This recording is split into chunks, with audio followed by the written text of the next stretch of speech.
प्रधानमंत्री श्री नरेंद्र मोदी अद्य प्रातः 11:15 प्रातिभासिकतन्त्रेण 75 संख्याकाः डिजिटल बैंकिंग यूनिट्स इत्येतान् बैंकीयान् एकांशान् राष्ट्राय अर्पयिष्यति। डिजिटल बैंकिंग इत्येतस्याः सुविधायाः लाभः देशे सर्वत्र भवेत् इत्येतत् एव बैंकीय एकांशानां स्थापनायाः अस्ति लक्ष्यम्।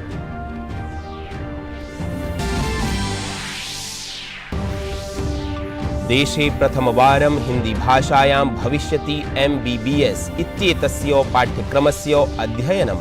पुस्तकत्रयम् अस्ति सज्जितं। केन्द्रीय गृहमन्त्री अमित शाहः करिष्यति विमोचनं। सम्पूर्णा इयं परियोजना मंदार नाम्ना भविष्यति प्रसिद्धा।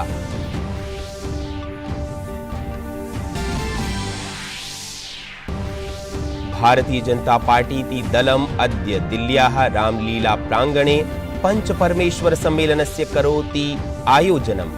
1 लक्षमिताः भाजपा दलीय कार्यकर्तारः भविष्यन्ति सम्मिलिताः। भाजपा दलस्य अध्यक्षः JP नड्डा सम्बोधयिष्यति सम्मेलनम्।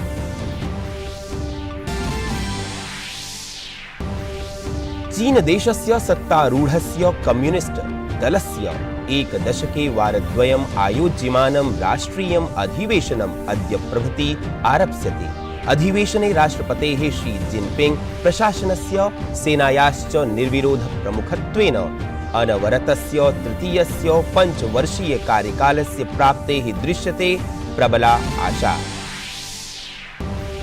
2020-2020 वर्षीयायाः 20x20 क्षेपचक्रीयायाः विश्वचषकीय क्रिकेट स्पर्धा मालिकायाः कृते प्रतीक्षा समाप्ता। अद्य ग्रुप स्टेज इत्येताभिः स्पर्धाभिः समं भविष्यति शुभारम्भः। प्रथमे दिने श्रीलंका नामीबिया देशेन, UAE दलं च नीदरलैंडेन स्पर्धिष्येते।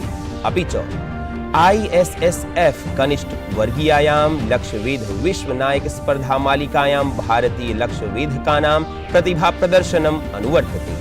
पुरुष वर्गस्य 25 मीटर मितात्मिकायां स्पर्धायाम् उदयवीरेण, महिला वर्गे च ईशा सिंहेन स्वर्ण पदकम् अर्जितम्।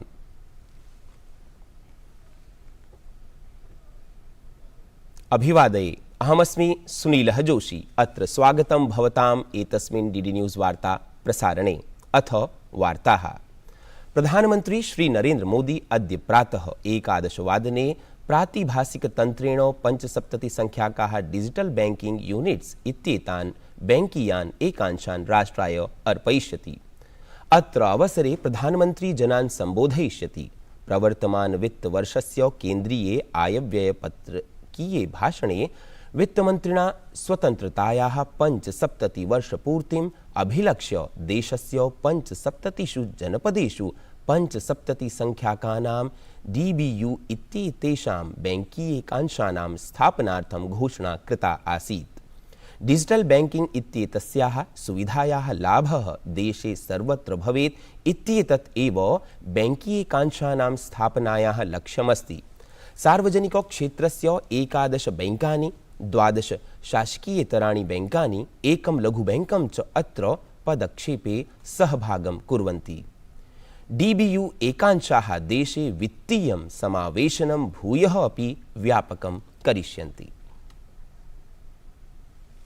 विधिमन्त्रिणां सचिवानां च अखिल भारतीय सम्मेलनं सम्बोधयन् प्रधानमन्त्री विश्वसनीयायाः त्वरित न्यायव्यवस्थायाश्च कृते आह्वानं कुर्वन् प्रशासनेन उत्थापितानां पदक्षेपाणाम् उल्लेखं कृतवान्।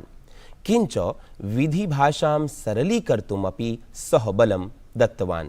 प्रधानमन्त्रिणा उक्तं यत् केन्द्रप्रशासनेन विगत 8 वर्षावधौ प्रचलिताः अप्रासंगिक 500 विधयः अपाकृताः।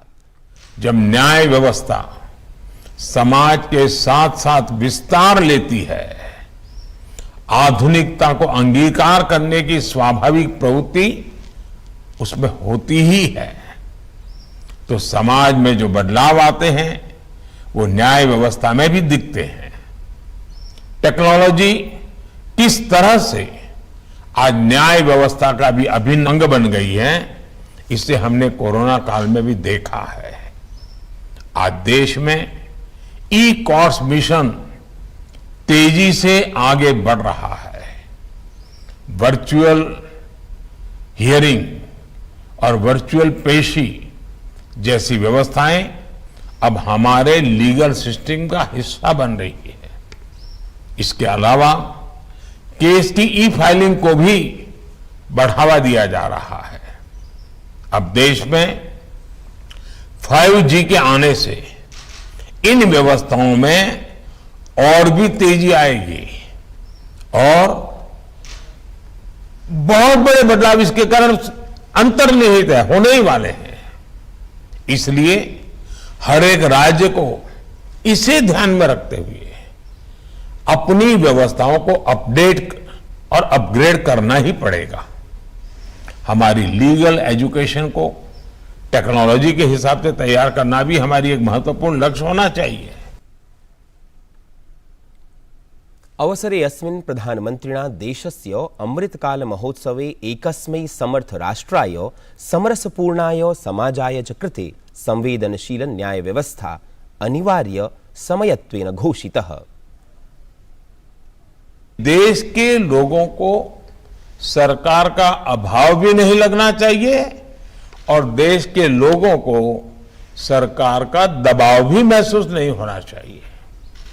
सरकार का दबाव जिन भी बात से बनता है उसमें अनावश्यक कानूनों की भी बहुत बड़ी भूमिका रही है। बीते 8 वर्षों में भारत के नागरिकों से सरकार का दबाव हटाने पर हमारा विशेष जोर रहा है। आप भी जानते हैं कि देश ने 1,500 से ज्यादा पुराने और अप्रासंगिक कानूनों को रद्द कर दिया है। इनमें से अनेक कानून तो गुलामी के समय से चले आ रहे हैं। इनोवेशन और ईज ऑफ लिविंग के रास्ते से कानूनी अड़चनों को हटाने के लिए 32,000 से ज्यादा कंप्लायंसेस भी कम किए गए हैं। ये बदलाव जनता की सुविधा के लिए है और समय के हिसाब से भी बहुत जरूरी है। प्रधानमन्त्रिणा श्री नरेन्द्र मोदिना नवदिल्ल्यां वैज्ञानिकोद्योगिकानुसन्धान परिषदः उपवेशनस्य अध्यक्षता कृता। उपवेशने अस्मिन् विज्ञान प्राविधिकी मंत्री डॉक्टर जितेन्द्र सिंहः वाणिज्य मंत्री पीयूष गोयलश्च उपस्थितौ आस्ताम्। वैज्ञानिकोद्योगिकानुसन्धान परिषदः संघटनं 19-2000 वर्षे स्थापितम् आसीत्।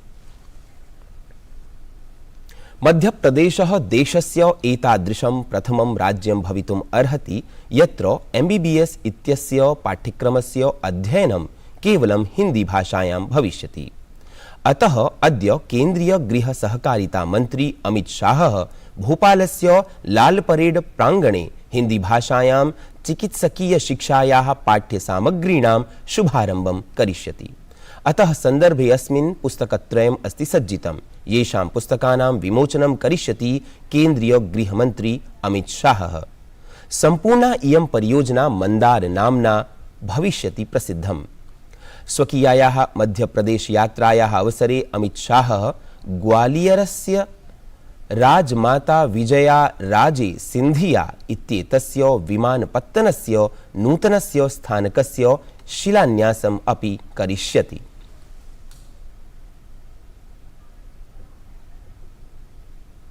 केंद्रीय गृहमंत्री अमित शाह सिरमौरे एतस्मिन् वर्षे नवंबर मासस्य 12 दिनांके आयोजयिष्यमाणाय विधानसभा निर्वाचनाय भाजपा दलस्य हिमाचल प्रदेशीयस्य अभियानस्य निर्वाचन गीतस्य हिमाचल की पुकार फिर भाजपा की सरकार इत्यस्य च शुभारंभं कृतवान्।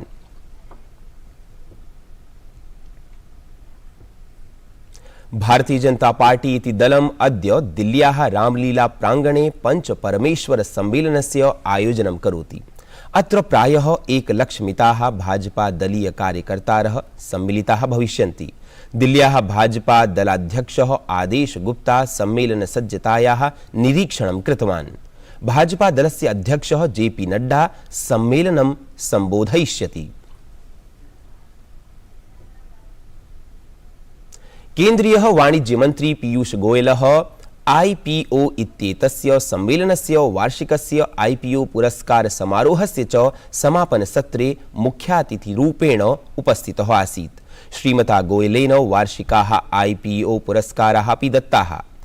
सम्बोधनावसरे केन्द्रीयः मन्त्री अवदत् यत् यदि वयं भारतं विकसितराष्ट्रत्वेन द्रष्टुम् इच्छामः तर्हि सामूहिककर्तव्यभावनायाः आवश्यकता अस्ति।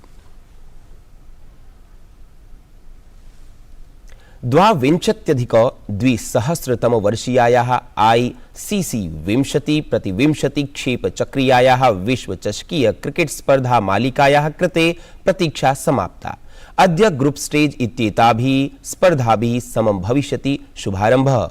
प्रथमे दिने श्रीलंका नामीबिया देशेन UAE दलं च नीदरलैंड दलेन स्पर्धिष्येते।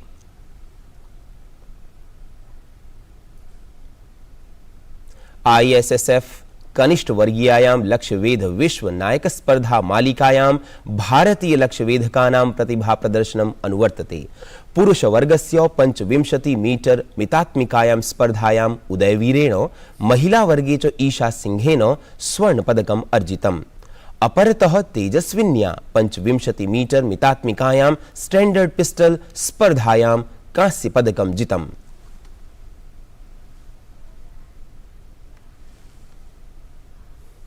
एतद्वार्ता संस्करणम् अधुना सम्पद्यते। अभिनववार्ताभिः सह पुनः उपस्थास्यामः।